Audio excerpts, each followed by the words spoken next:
Meu nome é Guilherme Scaramuça, sou aluno do quinto período de Engenharia Civil da Unifaciar. Vou apresentar um trabalho da disciplina de Geotecnia 2 sobre ensaio de cisalhamento direto. Antes de passar para o ensaio em si, vamos falar um pouco de cisalhamento. O que é cisalhamento? Cisalhamento nada mais é do que o ato de cortar ou causar deformação. E como vocês podem ver, é um corpo de prova, um solo, que já passou pelo ensaio. Como pode ser visto aqui, aqui é o centro dele, tinha onde foi a ruptura, ele foi cortado pelo ensaio. Resistência ao cisalhamento envolve dois elementos: atrito e coesão. É, o atrito é a força de contato que atua quando dois corpos se colidem e tendem a se movimentar. Isso serve para solos arenosos. Já a coesão, a força de atração entre átomos e moléculas que resistem com que um corpo quebre. Serve mais para solos argilosos. O objetivo desse ensaio.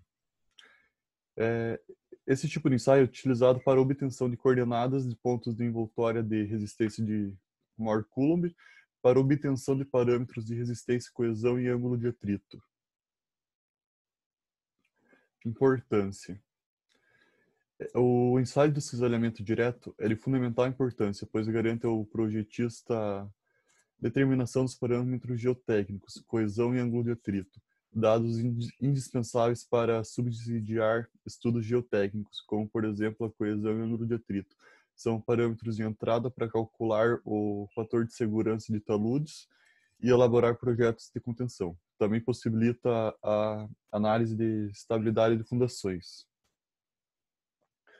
Como o ensaio de cisalhamento direto consiste em um aparato que promove o deslizamento de uma metade do corpo de prova do solo em relação à outra, tipo, por causa da caixa bipartida, que é um dos materiais utilizados para fazer o ensaio. Isso permite que duas, duas forças contrárias rompam o solo, determinando assim cada tensão normal, a superfície do deslizamento, o valor da tensão cisalhante necessária para provocar a deformação do corpo de prova até a ruptura.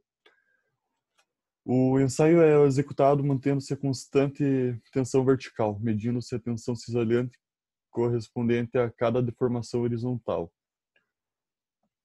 imposta ao corpo de prova, gerando dessa maneira a curva de tensão de formação. As deformações verticais também são monitoradas durante o processo de cisalhamento, possibilitando a avaliação da variação volumétrica.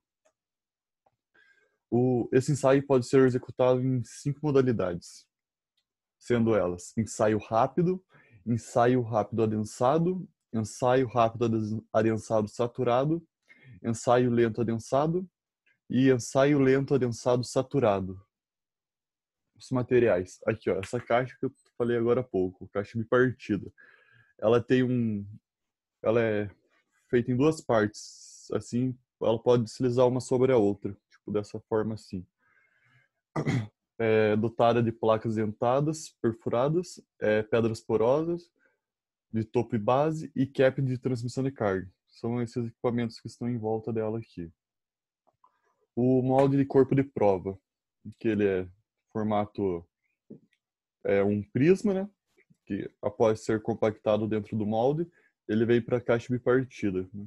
Nós fizemos um ensaio semestre passado de compactação, no qual compactamos o solo no molde e é basicamente a mesma coisa, só que aquilo era cilíndrico. Esse molde aqui ele é prismático.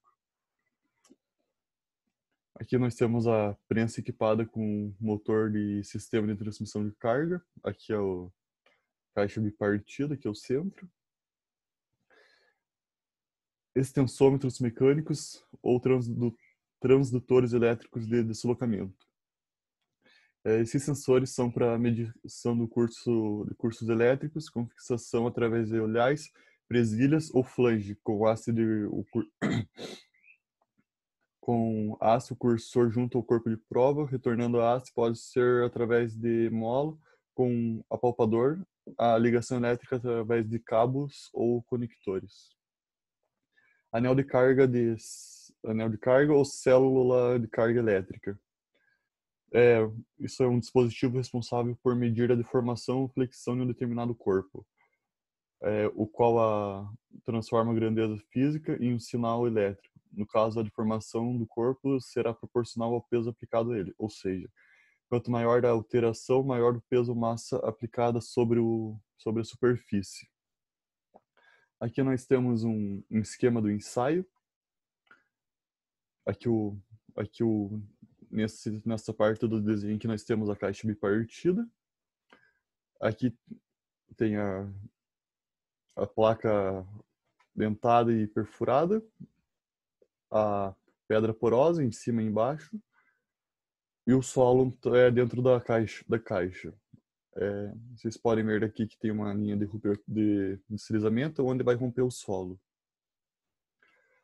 Aqui nós temos uma força aplicada, uma força de reação, uma em cada parte da caixa, uma parte superior e outra na parte inferior, a tensão normal, a força normal, no qual, quando aplicadas as forças, a caixa vai deslizar uma sobre a outra, assim rompendo o solo.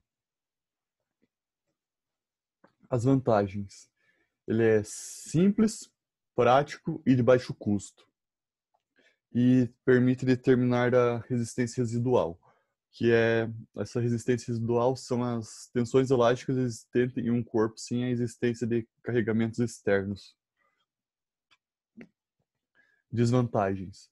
Plano de ruptura pré-determinado. O que isso quer dizer? Que o solo ele sempre vai romper nessa linha pontilhada aqui. Sempre. Já o ensaio triaxial, ele tem o seu próprio plano de ruptura. Ele não vai ser igual o cisalhamento direto, que sempre vai romper no mesmo lugar.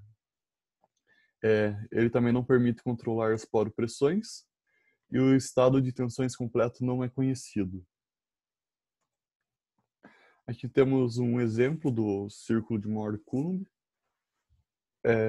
no qual nós vamos fazer o círculo, achar o polo, as principais tensões e direções, os cortantes máximos, a tensão correspondente a um plano que forma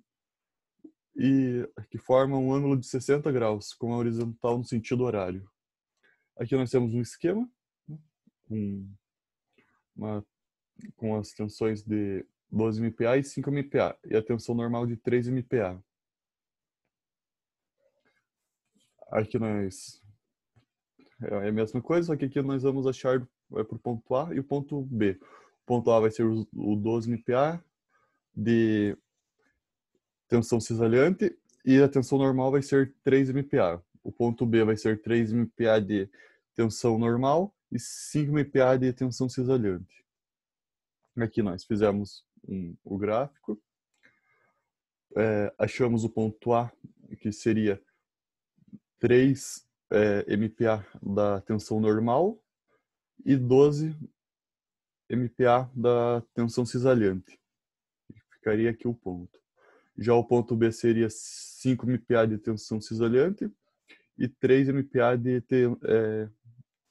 tensão normal, no qual vamos ligar os dois pontos através de uma reta. Essa reta será o diâmetro do nosso círculo. Assim, fazemos o círculo, achamos o centro do diâmetro e plotamos um círculo passando por cima dos dois pontos com o centro dele no meio do diâmetro, da linha do diâmetro. O polo. Nós vamos ligar os dois pontos numa extremidade do círculo. Que seria aqui. Esse polo nós vamos usar para fazer o cálculo num plano de 60 graus. As principais tensões. Isso na horizontal, nós temos aproximadamente 4 MPa, que seria onde o círculo corta o eixo de tensões cisalhantes, seria aproximadamente 4 MPa para um, e aproximadamente 12,9 MPa para outro. Cortante máximo aproximado. por conta do círculo ter ficado com o centro no eixo das tensões cisalhantes, o cortante máximo aproximado vai ser 4,9, já que ele é simétrico, então vale para o superior e para o inferior. Tensão correspondente a um plano que forma um ângulo de 60 graus. Aqui, como eu disse anteriormente, nós vamos usar o polo em relação à linha do polo e com a linha de 60 graus, no qual essa linha vai cortar o círculo de Mohr, e nós vamos subir até o eixo de tensão cisalhante, que vai ser 9,3 MPa, e vir até o eixo de tensão normal, que vai ser aproximadamente 4,5 MPa. Assim, encerrando o exemplo do círculo de Mohr, agora nós vamos para a conclusão. O objetivo desse ensaio é determinar resistência a cisalhamento. Baseia-se em submeter uma amostra a uma tensão normal fixa após aplicar uma tensão cisalhante crescente através de uma superfície pré-determinada, até que a ruptura por cisalhamento do solo aconteça. Com isso, obtém-se com relação entre tensão cisalhante na ruptura e a tensão normal, definindo-se diretamente a envoltória de Mohr-Coulomb. E aqui nós encerramos a apresentação.